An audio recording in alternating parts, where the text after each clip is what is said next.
Hi, my name is Rachel Kramer Bussell. I am an erotica anthology editor, author of How to Write Erotica, and editor of Open Secrets magazine. And I also write essays and articles. So you've edited more than 60, is that right? More than Anthologies? 70 anthologies. Yeah, it's a More lot. than 70 anthologies of erotic fiction. You wrote a whole book about how to write erotica, but let's do like a little mini tutorial. Obviously, people need to get the book for the deep dive, but what would be some tips for how to get started? First, I think, find something you want to write about. There's prompts in my book, and some of them are really basic. Like, literally, I can see your living room, so I see these chairs. One of my prompts is write erotica set in a chair or about a chair, and that could be a bar stool, it could be a office chair, it could be any kind of chair. And I like that prompt because usually people are writing about sex in a bed or some other setting. They're not usually writing about a chair, and probably for two people to have, let's say, intercourse in a chair might be awkward, but there's tons of other things you can do in a chair. Someone could Uh-huh. be tied to a chair. I've written several restaurant stories where someone is sitting in a chair and something is happening either above the table or below the table. There's just like so many things you can do. And I think you could apply that prompt to almost any piece of furniture or any room in your house. Like you could say, okay, I'm going to write erotica set at a desk or in the bathroom or on the roof or in the basement or the attic, and just play with that.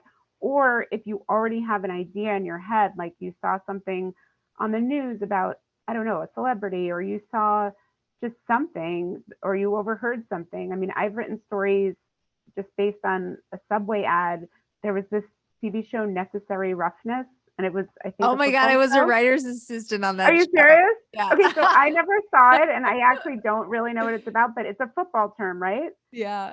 So I wrote a short story called Necessary Roughness. I'm going to send you that book That's so because funny. I just thought, what a perfect erotica story title. I don't have to know what this is about in real life to write an erotica story based on this. So I love like eavesdropping on people's conversations and picking up like a phrase or just a snippet.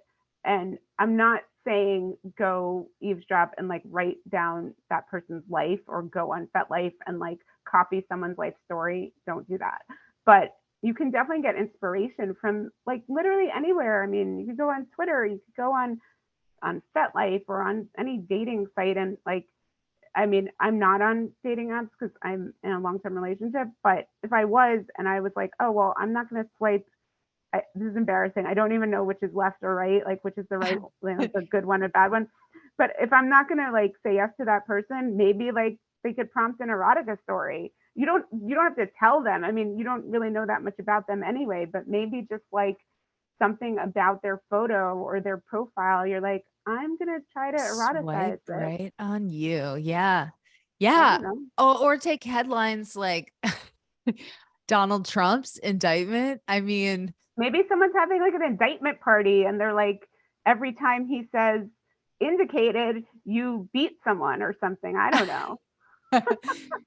like Stormy's Revenge erotica. Oh, I could Yeah. see that. Well, if you go on Amazon, there are a lot of, I'm sure there's Trump, but there's other, I can't think off the top of my head, but like every election cycle, there Oh, I are, bet. are ones. Yeah. And that actually is reminding me, speaking of publicity, this site is no longer online, but for a very brief moment in time, I had a website called Sarah Palin Erotica, and it was Ah. like fan fiction about her, because sort of like, not that she's like Monica, but she was someone who people were just intrigued by, and I was intrigued by just how ridiculous she was, and I thought it would be an opportunity to sort of make fun of that within an erotica context. I think I took it down because I was worried about like the Secret Service coming after me or something. But I'm pretty sure that if you wrote fan fiction about someone very famous and it was good enough, you could get attention for that. There's a famous story called Courtney Cox's Asshole that What? actually, it's written by the writer now known as Joey Soloway, but it's online somewhere. And Oh, it's really? Tell me about it. It's been so long since I read it, but like it's about, I think, a woman whose job is bleaching Courtney Cox's asshole. I think, like, look it up because it's online, but that story helped put them on the map, I think, like in some writing circles. So I'm not saying everyone should be writing erotic fan fiction, but I think it also, you really have to ask yourself, like, is it coming from a genuine interest in the person? Because I always think that will come across, whether you're writing celebrity erotica or whatever it is.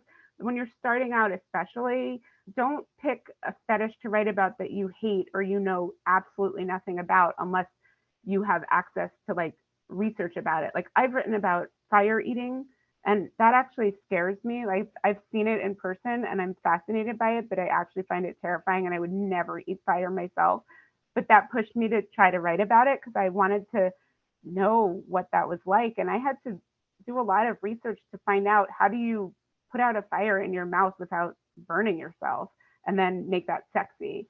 So don't try something super complicated like that your first time writing erotica. Like generally I would say use a fantasy of yours or an interest of yours. Even if the real life interest isn't sexual, you can eroticize it for your fictional purposes. Or you can also take like a terrible experience. You know, maybe you've been waiting online at the DMV for 3 hours and you want to like punch someone and you're just like, is it even worth it? Like, do I need my license? But maybe you can eroticize like people hooking up at the DMV. Nice. Yeah. So I That will would say make it just go start faster. Yeah. start with something in front of you or something in your life that you're already thinking about and then see what happens as you start writing. Like you don't have to know everything that's going to happen right away. Yeah, I would think you would want to start from a place of what turned you on because that's the whole genre is turning people on. So like Yeah. it seems like write what you know. I would say write what you know at the beginning, and then you can definitely branch out. I think it's going to be just much harder to write about something you hate or that like Yes. turns you off. I think that's different than writing about something that maybe you're neutral on.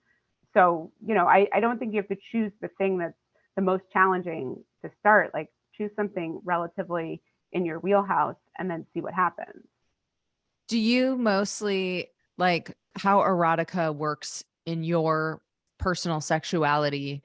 Are you like discovering new things through your writing that you like would want to try, or are you like exploring the fantasy through the writing and then you're like, I don't even need to try this? Or do you know what I'm kind of Yeah, I getting know at? what you're saying. I would say in the past I have. I've definitely written about things that I was curious about or that I'd heard about and wanted to explore. And sometimes those are things that weren't conscious.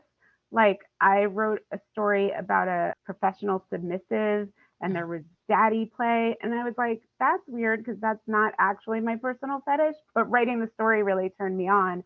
And I think those can be two different things. You can be very into the fantasy of your fictional story and be like, this written down is hot, but I don't actually want to try that. Or it could Uh-huh. be the opposite, where writing it down makes you realize that you want to try it. I would say now my erotica is more, I wouldn't say it's more cerebral, but it's more maybe theoretical. Like it's not Uh-huh.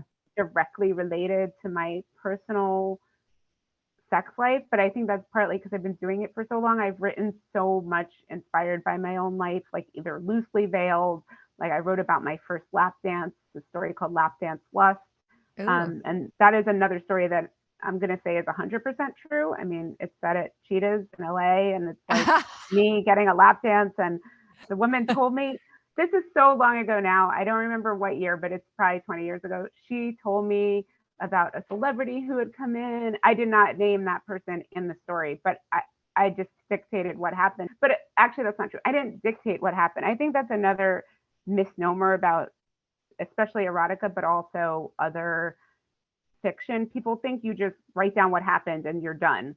It's Uh-huh. actually really hard to write a fiction about your own life because you're always choosing bits and pieces to include and you're massaging the details and you're using like the craft of writing to tell a story. And I'm going to actually say that applies to essays too. People also think, well, it happened to you, so you just sit down and write it and you're done. And it's super challenging to write an essay. Partly, I think, because it happened to you, so you know everything that happened before, everything Right, that happened right. after. There's so many details you could put in, and you're like, which ones are relevant and what is the actual heart of what I'm trying to say? So it's not always as simple as write what you know, but if you have had a momentous sexual experience, I think don't feel beholden to all the real details. Like it can have happened the way you write it, but the character it happened to might not be you. Uh-huh. What are your favorite pieces of erotica that other people have written? Like classics. Or maybe Uh, not yeah, classics. Maybe they're more obscure.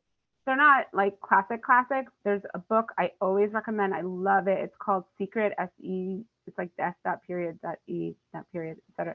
By Uh-huh. L. Marie Adeline. It's a trilogy, but the first one is amazing. They're all good, but I loved it because it's this erotic romance, but it's really more on the erotica side about this woman who her life is going horribly, like she's very down on her luck, and this other group of women swoop in and are like, we're going to fulfill your top sexual fantasies, write them down, and we will make them happen. And she doesn't know exactly how they're going to make them happen. And the reader doesn't either, but they do.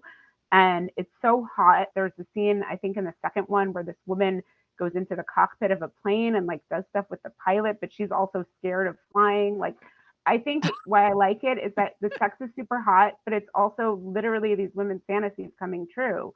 And you're like, that's exactly why people read erotica.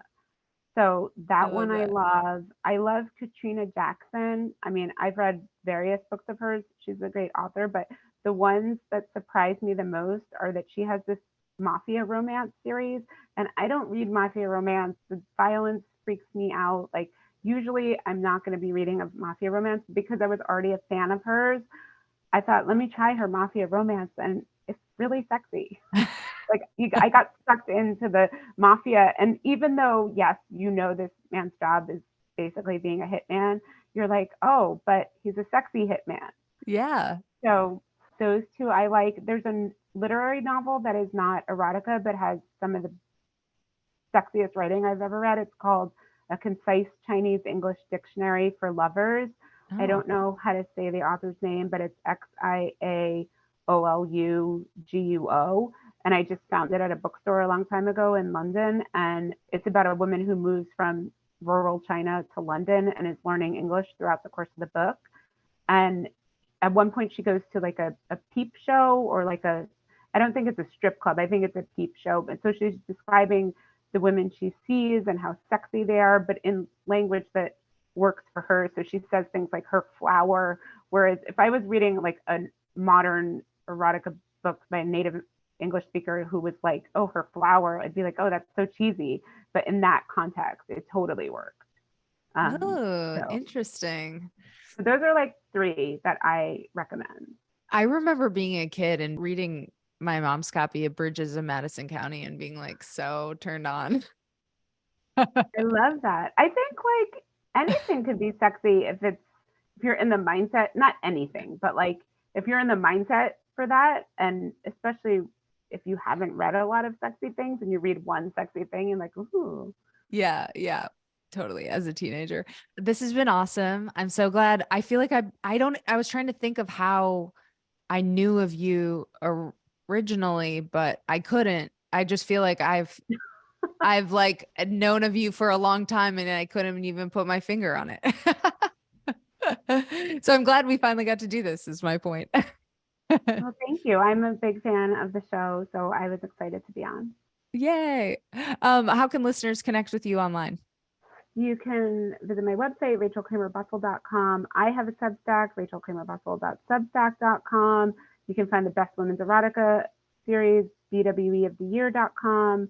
I'm on Instagram, Rachel Kramer Bustle. I'm on social the most at Twitter at Raquelita. And also visit opensecrets.substack.com and please subscribe. And every Monday we'll be posting a new essay. Yay.